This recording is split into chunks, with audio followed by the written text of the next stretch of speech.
Hello, ladies and gentlemen. With another rare deviation from the malls, it's time to focus on a particular big box store.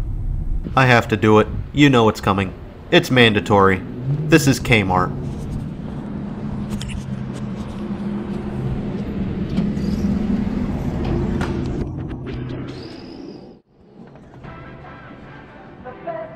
We do have a ton of history to go through, and I'm not going to get everything.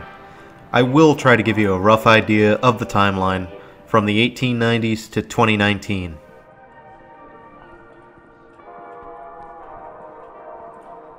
Kmart does trace its roots all the way back to the 1890s, when it was founded by S.S. Kresge, a traveling salesman who did deals with Frank Woolworth.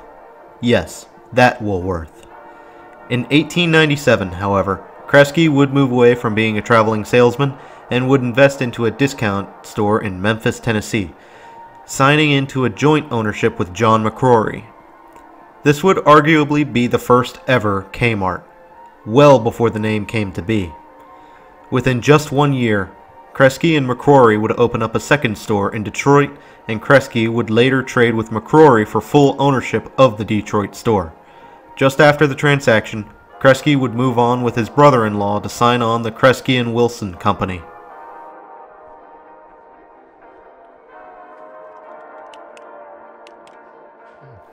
Over the early 1900s, Kresge would incorporate new locations in Delaware and start a new S.S. Kresge Company in Michigan. After acquiring the old Kresge Company, this new entity would ultimately become the modern-day Kmart and would even get its first listing on the New York Stock Exchange in 1918. Throughout the 20s and 30s, Kresge would be worth hundreds of millions and would be growing steadily. While the Great Depression would shake things up, it wouldn't be long before Kresge would be back on growth. By the 50s, Kresge was still holding strong despite closing stores as the company followed shoppers away from the downtown areas and into the suburbs.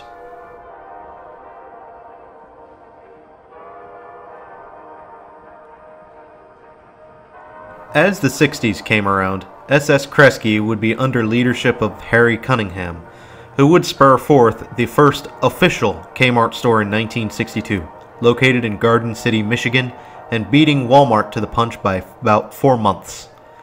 That same year, we would see 18 more Kmarts open, and in that same decade, we would see Kmart Foods, a supermarket concept of the brand that is no longer with us. In addition, stores that were bad performers would be converted into a concept called Jupiter Discount Stores.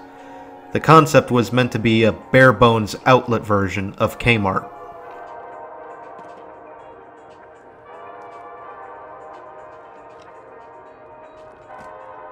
Unfortunately, the 60s wasn't all sunshine and rainbows, as on October 18, 1966, the Kresge Company founder himself, S.S. Kresge, would pass away.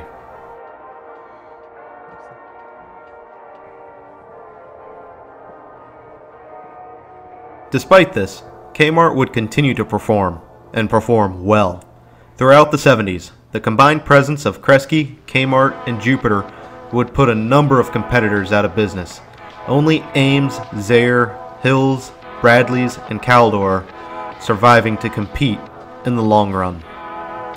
As more stores opened up, the S.S. Kresge Company would finally change their name to the Kmart Corporation in 1977.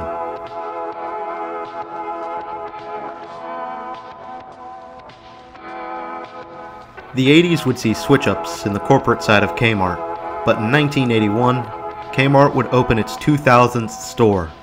With over 2,000 Kmarts across the US, Canada, and even a store in Puerto Rico, Kmart would boast the title of the second largest retailer in the nation, just behind Sears. However, the company's age was becoming apparent as stores began to fall into disrepair. At the time, Kmart was more focused with brands it had acquired or even created, which included Sports Authority, Builders Square, and Walden Books.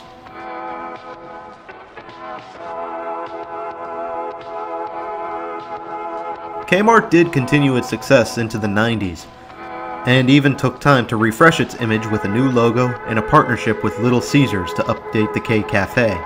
They even moved forward with the Supercenter concept. and in 1997, Kmart reformatted into the Big Kmart concept, which focused heavily on home fashions, children's clothing, and the pantry. Big Kmart proved to be a modest success for the company, with sales increasing by 6 to 10% by the close of the 90s.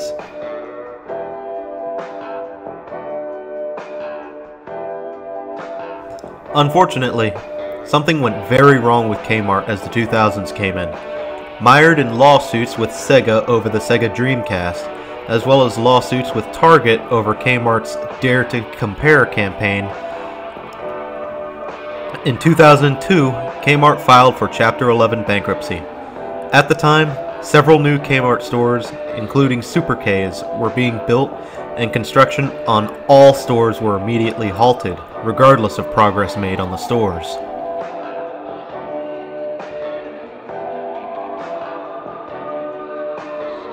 Kmart was able to find a buyer, of whom was hedge fund manager Eddie Lampert of ESL Investments.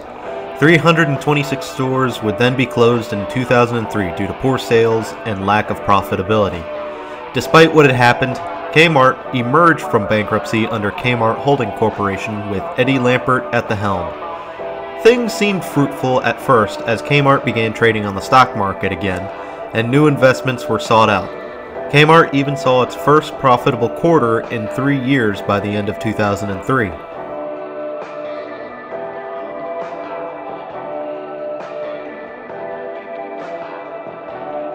In 2004, Kmart made the risky move to buy Sears for the low price of $11 billion, and Kmart Holding Corporation would be merged into the newly formed Sears Holdings Corporation. The corporation announced full intention to keep both names in operation. New concepts were announced for Sears, most notably the Sears Grand concept.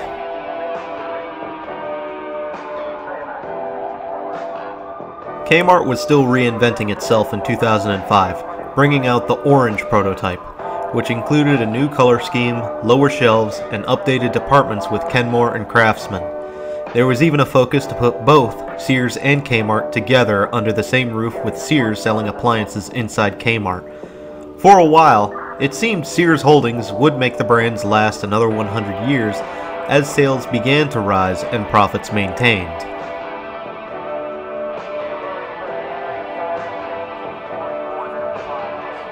But then, 2010, Kmart took a sudden turn for the worse, as 22 Kmart stores were slated for closure.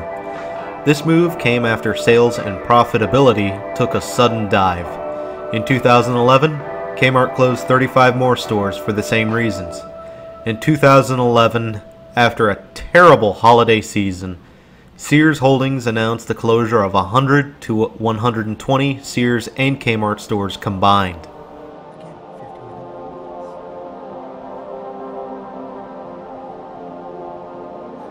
Sears Holdings fell into financial distress by 2014, and it was reported that the company was liquidating dozens of stores at a time across the country.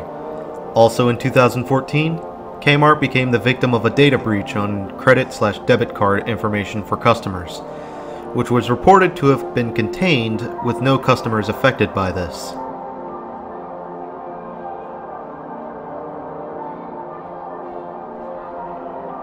Kmart's current story would repeat over and over and over again for the next several years. By 2017, the first Kmart store, located in Garden City, Michigan, would be taken down along with 77 other stores. By the end of 2017, a total of 254 Kmart stores accompanied by Sears stores had closed, one of which was destroyed by forest fires in California. In 2017, Sears Holdings had chosen not to run any TV ads for Kmart or Sears during the holiday season. At the time, there was an attempt to experiment with digital marketing.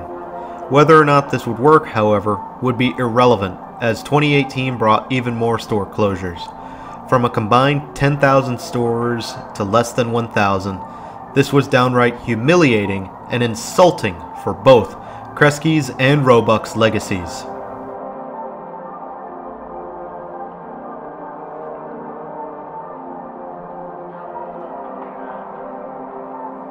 Then, on October 2018, Sears Holdings filed for Chapter 11 bankruptcy, and multiple stores were being closed.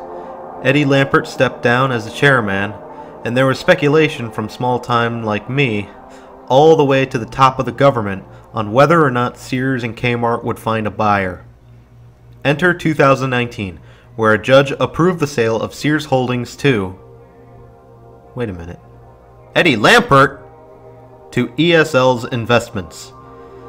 Oh well, we can question this all day and night, but it seems Kmart and Sears would live to sell another day. The legacies of both Kmart and Sears were already tarnished. Suppliers were denied companies' debts, and pensioners were put on the back burner.